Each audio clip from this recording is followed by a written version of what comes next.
Masih di News Sore, pemirsa, rumah makan di Samarinda, Kalimantan Timur siang tadi terbakar. 14 karyawan rumah makan alami luka bakar serius. Rumah makan Haji Jai, Pak. Kebakaran terjadi di salah satu rumah makan di Jalan Kadri Oning, Kecamatan Samarinda Ulu siang tadi. Api yang membakar seluruh bagian dapur rumah makan ini diduga akibat tabung gas LPG yang bocor dan meledak. 14 karyawan rumah makan alami luka bakar serius lantaran saat kejadian karyawan sedang memasak makanan. Korban luka langsung dibawa ke Rumah Sakit Samarinda Medika Citra untuk perawatan intensif. Rumah makan Haji Jai, Pak. Tugas pemadam kebakaran yang tiba di lokasi langsung berusaha memadamkan api. Beruntung, api berhasil dipadamkan 1 jam kemudian setelah belasan unit mobil damkar diterjunkan ke lokasi. Saat ini kepolisian setempat masih melakukan penyelidikan guna memastikan penyebab pasti kebakaran. Awal api itu kan gas bocor, mungkin ada yang menyala, kompor itu yang ada sempat meledak itu, Ji. kenapa? Ada yang sempat meledak. Apinya langsung menyambar. Kenapa? Korbannya berapa tadi? Saya belum tahu persis tadi, cuma yang jelas yang saya lihat tadi satu, nggak tahu yang lainnya. Akhir pekan ini kawasan Puncak kembali memberlakukan ganjil genap dengan memperketat penjagaan. Polres Bogor juga menambah 1 titik pengawasan yaitu jalur Pasir Angin Sentul sehingga total ada 8 titik pengawasan guna menghindari kerumunan di kawasan Puncak. Pelaksanaan ganjil genap akhir pekan ini di kawasan Puncak dinilai mampu menekan jumlah kerumunan di kawasan Puncak Bogor, Jawa Barat. Kapolres Bogor AKBP Harun mengungkapkan pelaksanaan ganjil genap akan diperluas dengan dukungan Polres yang berbatasan dengan Polres Bogor, yaitu Polres Cianjur, Sukabumi, dan Polresta Bogor Kota.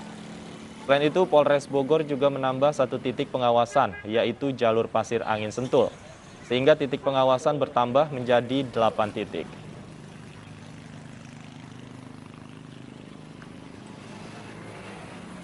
Nambah lagi titik penyekatan atau titik pemeriksaan untuk kendaraan terutama roda 2 kita tambahkan di Pasir Angin. Jadi sehingga untuk di Kabupaten Bogor sendiri ada 8 titik. Lengkapnya penerapan ganjil genap di kawasan Puncak sudah bergabung bersama kami melalui sambungan telepon Kasat Lantas Polres Bogor AKP Diki Anggi Pranata. Selamat sore Pak Diki. Selamat sore Mas Davi, salam sehat semuanya di lapangan. Baik, Pak Diki, terkait penerapan ganjil genap ini sekarang masih tahap uji coba, apa saja menjadi evaluasinya selama ini, Pak? Betul, jadi hari ini merupakan uji coba kedua, ya minggu ini uji coba kedua, minggu lalu uji coba pertama.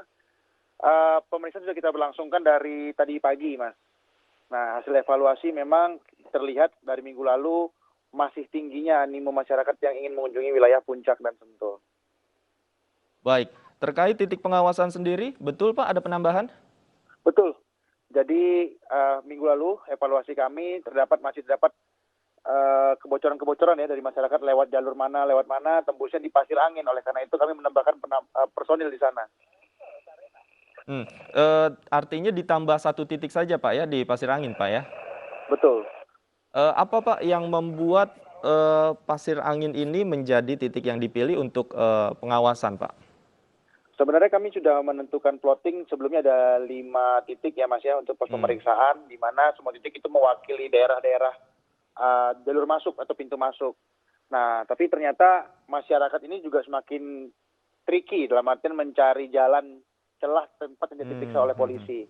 Nah, kemarin kami evaluasi ketika pelaksanaan ganjil genap minggu lalu, menemukan titik ini kenapa banyak kendaraan keluar. Oleh karena itu, kebocoran ini langsung kami tutup dengan menempatkan petugas di sana.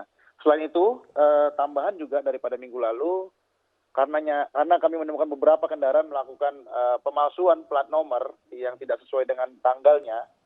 Artinya satu kendaraan bisa punya 2 plat, maka di minggu ini saat uji coba kami akan melakukan pemeriksaan surat-surat kendaraan juga, Mas.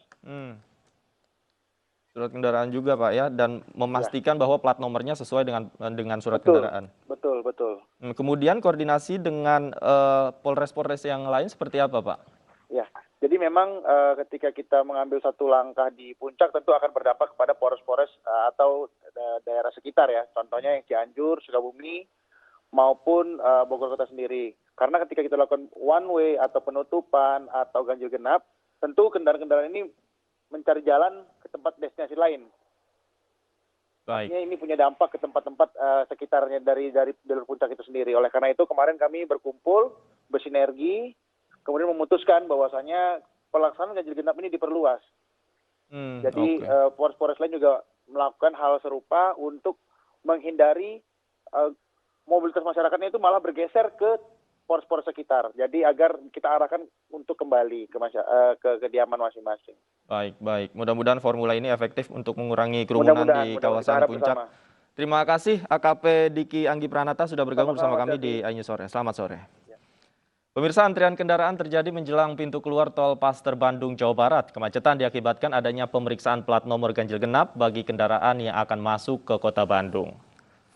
Kemacetan panjang tampak di tol Padalenyi menjelang pintu keluar tol Paster, kota Bandung, Jawa Barat pada Jumat pagi. Tugas gabungan memeriksa plat nomor kendaraan yang akan memasuki kota Bandung dalam pemberlakuan kebijakan ganjil genap. Kendaraan yang tidak memenuhi syarat diputar balik oleh petugas. Kebijakan ganjil genap ini diberlakukan untuk membatasi mobilitas warga dari luar kota Bandung, terutama yang mengarah ke tempat wisata saat PPKM level 3. Ya, untuk sanksi yang masih seperti yang biasa aja. Jadi kita putar balik aja, apabila hari ini kan nggak genap ya, tanggal 10 itu genap, artinya yang ganjil kita putar balik. Hanya itu saja yang kita sarankan, atau kita informasikan ke pengemudi. Pada pemberlakuan pembatasan kegiatan masyarakat atau PPKM level 3 Jakarta, Polda Metro Jaya akan memberlakukan aturan Crowd Free Night setiap akhir pekan untuk meredam mobilitas warga.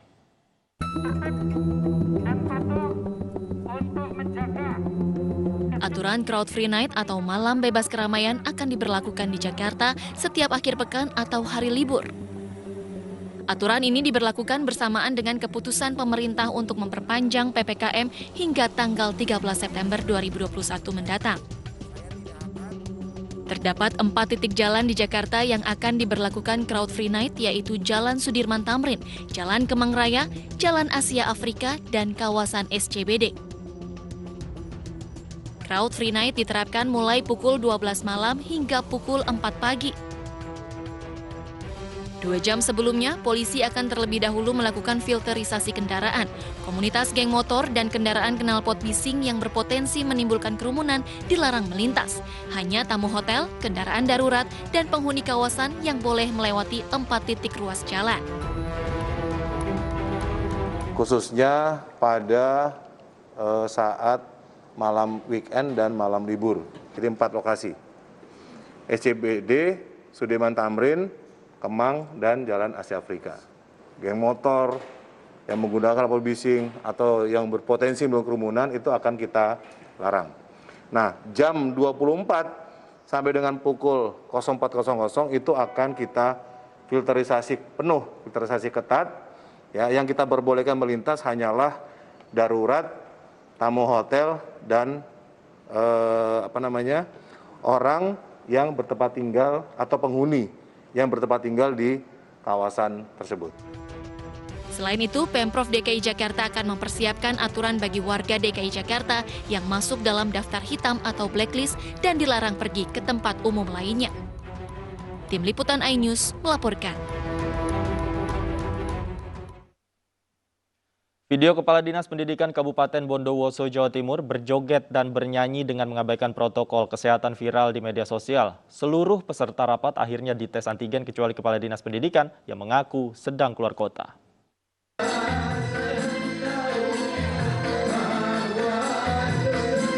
Kepala Dinas Pendidikan Kabupaten Bondowoso, Sugiono X Santoso, asik bernyanyi dan berjoget mengabaikan protokol kesehatan di masa penerapan PPKM level 2. Ditambah lagi para peserta rapat, banyak yang menurunkan maskernya hingga ke dagu. Video ini viral di media sosial dan memicu kekecewaan warga. Ironisnya, acara ini terjadi saat Kepala Dinas Pendidikan Bondowoso sedang mengunjungi salah satu SD untuk mengecek protokol kesehatan siswa saat belajar tatap muka. Satgas COVID-19 harus mengusut kasus ini, termasuk juga Polres harus diusut karena ini akan menjadi presiden buruk jika tidak diusut. Jadi harus adil dong. Masa warga yang misalnya melanggar prokes diusut, ini seorang figur publik tidak diusut. Saya kira harus diusut ini. Sebagai tindak lanjut viralnya video, Polres Bondowoso mengetes antigen seluruh peserta rapat yang hadir. Namun sang kepala dinas pendidikan tidak hadir dengan alasan sedang keluar kota. Swab antigen dilakukan kepada 36 orang yang merupakan guru dan staf sekolah SMPN 5. Polisi juga memeriksa seluruh saksi dalam acara tersebut. Ya, kalau itu nanti prosesnya bertahap, rekan-rekan. Nah, sementara ini kita gerak cepat di para pesertanya yang hadir dulu. Nanti, ya semuanya yang hadir di situ kita lakukan tracing, wajib untuk tracing, untuk mengetahui apakah ada dampak yang ditimbulkan dari kegiatan tersebut. Jika pada swab antigen ditemukan ada yang reaktif, maka akan dibawa ke lokasi isolasi terpadu untuk perawatan lebih lanjut dan swab PCR. Dari Bondowoso, Rizky Amirul Ahmad, iNews melaporkan. Rumah Sakit Lapangan Indrapura menyerahkan sepenuhnya pengumuman hasil uji kepada pihak Universitas Airlangga terkait sampel pasien migran Indonesia yang memiliki CT value di bawah 5. Pihak Rumah Sakit Lapangan juga mengaku belum menemukan adanya varian baru COVID-19. Hingga hari ini 78 sampel pasien migran Indonesia dengan CT di bawah 5 masih diteliti tim Tropical Disease Center Universitas Airlangga. Pihak Rumah Sakit Lapangan Indrapura menegaskan sampai hari ini belum menemukan adanya varian baru. Namun pihaknya mempunyai tanggung jawab melakukan penelitian terhadap para pasien yang memiliki CT value di bawah 15 dengan melakukan pengujian sampel. Pasien yang memiliki CT value 1,8 adalah pasien yang diperiksa dengan metode isolated isothermal PCR. Metode tersebut adalah metode lain dari sekian banyak jenis metode PCR.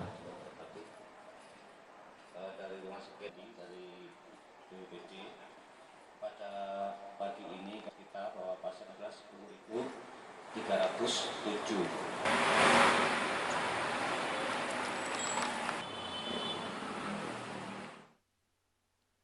Lengkapnya terkait penemuan varian baru virus corona dengan CT di bawah 5, kita tanyakan kepada penanggung jawab Rumah Sakit Lapangan Indrapura, Laksma Dr. TNI Ahmad Samsul Hadi. Selamat sore.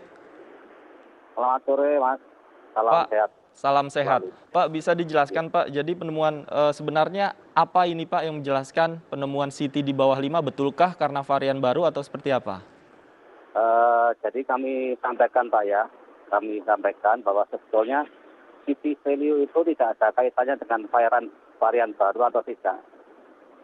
Jadi sudah jadi prosedur tetap dari Kementerian Kesehatan untuk CT value yang di bawah 25 diperiksa lebih lanjut WCS-nya. Namun demikian karena sangat banyak pasien dengan nilai CT value di bawah 25 sampai 700-an, maka kebijakan Rumah Sakit Lapangan cut off-nya adalah di angka 15. CT value di bawah 15 kita periksakan sejumlah 78. Dan hingga sore ini belum ditemukan dan belum ada jawaban dari laborat tentang ditemukannya varian baru. Ya. Jadi CT value rendah itu untuk saat ini tidak ada kaitannya dengan varian-varian baru seperti yang kita khawatirkan. Baik. Tapi kalau dari sisi gejala, Pak, apakah ada gejala yang berbeda dengan varian yang lama atau seperti apa, Pak? Dari gejala ini bukan ada varian baru ya, Pak, ya? Iya. Jadi nilai CT value itu nggak ada kaitannya dengan varian. Jadi jangan rancau. Kami tegaskan bahwa dari beberapa pasien dengan CT value rendah ini gejala klinisnya sama. Jadi semuanya yang dirawat di sini gejala ringan, alhamdulillah. Jadi selama perawatan mulai dari hari pertama dengan hari ke-12, kita ulang PCR, ternyata hasilnya seperti itu. Kemudian kita periksakan WCS-nya ke laboratorium UNER.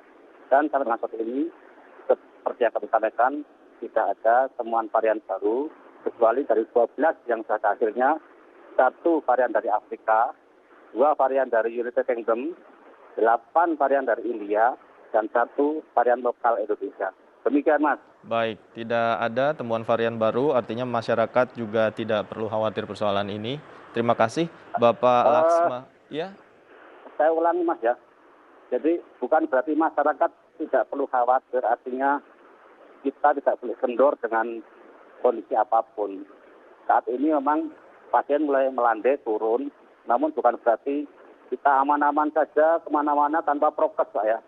Prokes tetap nomor 1, kami mohon disampaikan kepada masyarakat bahwa apapun prokes tetap nomor 1. Demikian. Baik, terima kasih Laksma Dr. Ahmad Samsul Hadi sudah bergabung bersama kami di iNews Sore. Selamat sore, Pak.